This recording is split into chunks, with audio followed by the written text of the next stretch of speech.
مثلا ہم رات میں ناپاک ہو گئے، ہم نے سحری کی اور روزہ رکھ لیا، تو اس پر روزے پر فرق نہیں، روزہ مان لیا جائے گا، روزہ ہو جائے گا،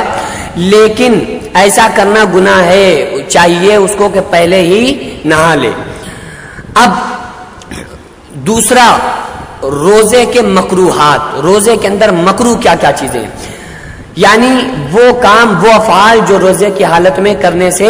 روزہ تو نہیں ٹوٹتا لیکن ان کا کرنا مکروہ ہے۔ روزہ وہ کام جن سے، سمجھ رہے ہیں، وہ کام جن سے روزہ نہیں ٹوٹتا ہے لیکن ان کا کرنا روزے کی حالت میں مکروہ ہے، یعنی اجر و ثواب میں کمی آتی ہے، لہذا ان سے بچنا چاہیے۔ اور وہ کون سے کام ہیں؟ مثلا بغیر عذر کسی چیز کو چکھنا یا چبانا، ہاں اگر عذر ہو تو چبا سکتے ہیں، یعنی اس کا عرق وغیرہ، کوئی عرق دار چیز ایسی نہیں جس سے اس کا عرق اندر پہنچ جائے، ایسی چیز نہیں۔ مثلا کسی عورت کا شوہر بد مزاج ہو، کسی عورت کا شوہر بد مزاج ہو، وہ اس کے ڈر سے کھانا پکاتے ہوئے نمک وغیرہ چکھے، یا بچے کو کھلانے کے لیے کوئی چیز چبا کر نرم کی جائے جبکہ اس کا متبادل کوئی انتظام نہ ہو، تو مکروہ نہیں ہے، ورنہ مکروہ ہے۔ اور ٹوتھ پیسٹ یا منجن کا استعمال، اس میں منہ میں ذائقہ آتا ہے، منہ میں ذائقہ آ جاتا ہے، تو یہ چیز بھی مکروہ ہے۔ اور اگلی بات، روزے کی حالت میں جھوٹ، غیبت، دیگر گناہوں کا ارتکاب کرنا چاہیے، دیگر گناہوں سے، تمام گناہوں سے بچنا چاہیے۔ مثلا آج ہم آپس میں ایک دوسرے دوست سے ٹائم پاس کرتے ہیں، جھوٹ بولنا، مذاق کرنا، تفریح کرنا، اس طرح کے مذاق میں جھوٹ بولنا، یہ تمام جھوٹ کا آپ کو سزا ملے گی لیکن روزے پر اثر نہیں ہوگا، لیکن یہ جھوٹ، غیبت وغیرہ تمام افعال، یہ تمام کام، اس سے بچنا چاہیے ورنہ آپ کا روزہ مکروہ ہو جائے گا۔ اگلی بات، انزال یا جمع کا اندیشہ ہو، انزال یا جمع کا اندیشہ ہوتے ہوئے بیوی سے بوس و کنار کرنا، یہ ہمیں اندیشہ ہے کہ انزال یا جمع کا اندیشہ ہے کہ بھئی انزال ہو جائے گا، ہم ناپاک ہو جائیں گے، اس کے بعد بھی، اس کے باوجود بیوی سے بوس و کنار وغیرہ کرنا، ایسا کرنا مکروہ ہے۔ اگلی بات، مباشرت فاحشہ، یعنی مرد و عورت کا بدن کے خاص حصے کو برہنہ ملانا، اس طرح سے یہ کرنا مکروہ ہے۔ اور میاں بیوی کا ساتھ لیٹنا، ہاتھ لگانا، پیار کرنا جبکہ ہم بستری میں مبتلا ہونے کا اندیشہ ہو، تو یہ تمام چیزیں کرنا مکروہ ہے۔ میں نے ابھی بیان کیا ہے کہ وہ کام جن سے روزہ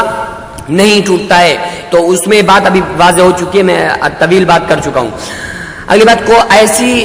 کوئی محنت و مشقت والا کام کرنا جس سے بہت زیادہ ضعف، کمزوری لاحق ہو جائے، روزہ توڑ دیے جانے کا اندیشہ ہو کہ روزہ ٹوٹ جائے گا، ایسا کام کرنا، ضعف اور کمزوری لاحق ہو جائے، ایسا ہم کوئی کام کر رہے ہیں کہ ہمیں کمزوری لاحق ہو جائے گی، تو ایسا کام کرنا مکروہ ہے روزے کی حالت میں۔ اور قصدن منہ میں لعاب جمع کر کے نکلنا، میں نے بیان کر دیا ہے، یہ مکروہات میں سے، اور مکروہ اس میں نے واضح کر دیا ہے۔ صوم و وصال، یعنی مسلسل اس طرح روزے رکھنا کہ درمیان میں افطار بھی نہ کرے، اور شوہر کی اجازت کے بغیر نفلی روزہ رکھنا، ہاں اگر شوہر بیمار، روزے دار یا احرام کی حالت میں ہو تو مکروہ نہیں ہے۔ مسافر کے لیے روزہ رکھنا جبکہ اس کو بہت زیادہ مشقت کا سامنا کرنا ہو، یہ نہیں کہ وہ ہم کو 10 کلومیٹر 5 کلومیٹر پہ جانا ہے تو ہم روزہ چھوڑ دیں، ایسی وقت میں اجازت ہے، ایسے وقت میں فقیہ نے، علماء نے اجازت دی ہے روزہ چھوڑنے کی، جہاں پر بہت زیادہ مطلب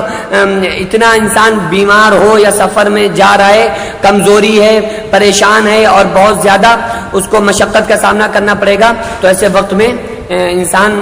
روزے کی بعد میں قضا رکھے گا۔ اب روزے کے مستحبات، مستحب کیا ہے روزے میں؟ یعنی وہ کام جن کو روزے کی حالت میں کرنا مستحب اور پسند کیا گیا ہے، وہ کون سے کام ہیں؟ ان کے کرنے سے اجر و ثواب رکھا گیا ہے، اور وہ افعال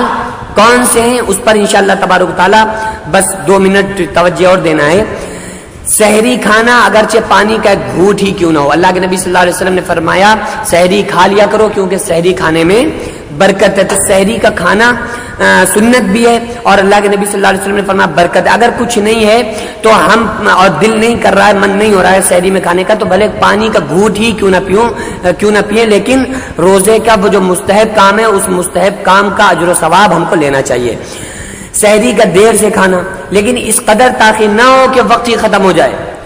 یا روزے میں شک پیدا ہو جائے تو اتنی دیر سے نہ کھایا جائے کہ ادھر اعلان ہو رہا ہو کہ وقت ختم ہو گیا اور ہم پانی لگا کے منہ میں لگا کے پی رہے ہیں، تو اس کام سے بچا جائے۔ ہاں آخری وقت میں کیا جائے کہ 5 منٹ 2-4 منٹ بچے ہیں اور ہم فارغ ہو چکے ہیں، یہ بھی نہ ہو کہ 3 بجے 2 بجے سے اٹھ کے ہم نے سحری کر لی۔ اب سحری کا دیر سے کھانا یہ ہمارے لیے مستحب ہے۔ صبح صادق سے پہلے روزے کی نیت کر لینا، روزے کی نیت زبان سے کرنا، اور روزہ افطار کرنے میں جلدی کرنا، یہ تمام چیزیں مستحبات میں سے ہیں۔ روزہ افطار کرنے میں جلدی کرنا جبکہ سورج غروب ہو جانے کا یقین ہو جائے اور کوئی شبہ باقی نہ رہے،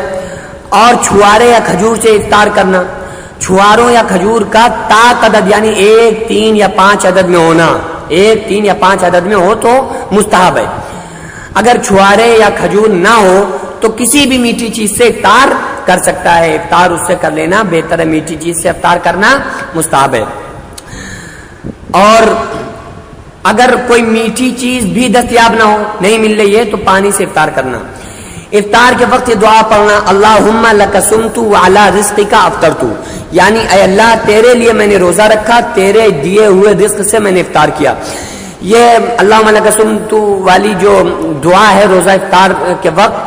تو اس پر ایک بہت طویل بحث ہو چکی ہے، اس پر پوری میں نے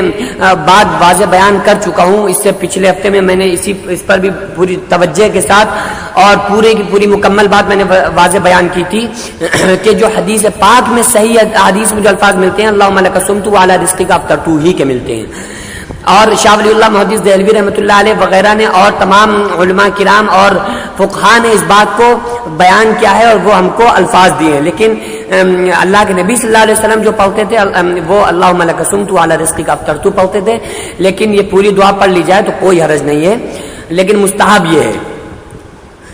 اسی طرح مطلب اور اس کا ترجمہ بھی سن لیں، اللہم لک صمت وعلی رزقک افطرت، یعنی اے اللہ تیرے لیے میں نے روزہ رکھا اور تیرے دیے ہوئے رزق سے میں نے افطار کیا۔ اسی طرح یہ دعا بھی پڑھنا مستحب ہے، اللہم انی اسألک برحمتک التی وسعت کل شیء ان تغفر لی، یعنی اللہ تبارک تعالیٰ سے ہم یہ دعا کریں، یہ دعا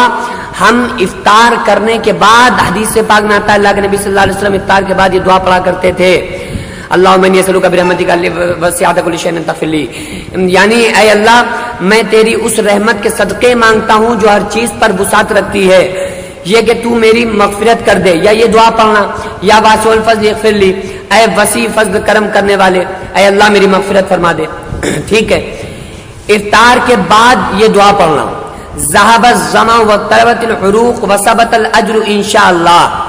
یعنی اے اللہ میری پیاس ختم ہو گئی، رگیں تر ہو گئی اور انشاءاللہ روزے کا اجر ثابت ہوگا۔ تو یہ اللہم انی اسألک برحمتک الذی جو میں نے ابھی بیان کی، یہ اور اللہم لک صمت وعلی رزقک افطرت، یہ ہم روزے کے وقت افطار کے وقت، اور اس دعا کو ذهب الظمأ وابتلع العروق کی یہ دعا اللہ کے نبی صلی اللہ علیہ وسلم افطار کے بعد پڑھا کرتے تھے۔ اگلی بات، کسی کو افطار کرانا، اس کے لیے پیٹ بھر کر کھلانا، مطلب بہت سارے لوگ یہ سمجھتے ہیں کہ افطار جب کرائی جائے تو ایک پلیٹ میں بھائی ادھر بریانی بھی ہو، ایک پلیٹ میں زردہ بھی ہو اور ایک پلیٹ میں افطاری بھی رکھی ہوئی ہو، تو بھائی اگر ہم سمجھتے ہیں جبھی ہمیں مکمل ثواب ملے گا۔ اگر ہم نے افطار کرا دیا، افطار کرانے والے کو اللہ کے نبی صلی اللہ علیہ وسلم نے فرمایا جتنا روزہ رکھنے والے کو ثواب اتنا افطار کرانے والے کو ثواب ہے۔ ضروری نہیں ہے کہ 3 پلیٹ کھلائی جائیں، اس سے نماز بھی چلی جاتی ہے، وہ انسان کھانے میں اتنا مصروف ہو جاتا ہے کہ جماعت نکل جاتی ہے، جماعت چھوٹ جاتی ہے اور ہم کھانے میں مشغول ہو جاتے ہیں، اور پھر وہ صاحب جو افطار کراتے ہیں وہ کھڑے ہو کے مسجد کی چھت پہ کہتے ہیں، اپنے گھر کی چھت پہ کھڑے ہو کے کہتے ہیں کہ بھائی پریشان ہونے کی ضرورت نہیں، آرام سے کھاؤ، یہاں مولانا صاحب، حافظ صاحب، قاری صاحب سارے لوگ موجود ہیں، یہیں ہماری لمبی بڑی چھت ہے، یہیں نماز ہو جائے گی۔ کرتے ہیں نا ایسا؟ تو یہ بھائی آپ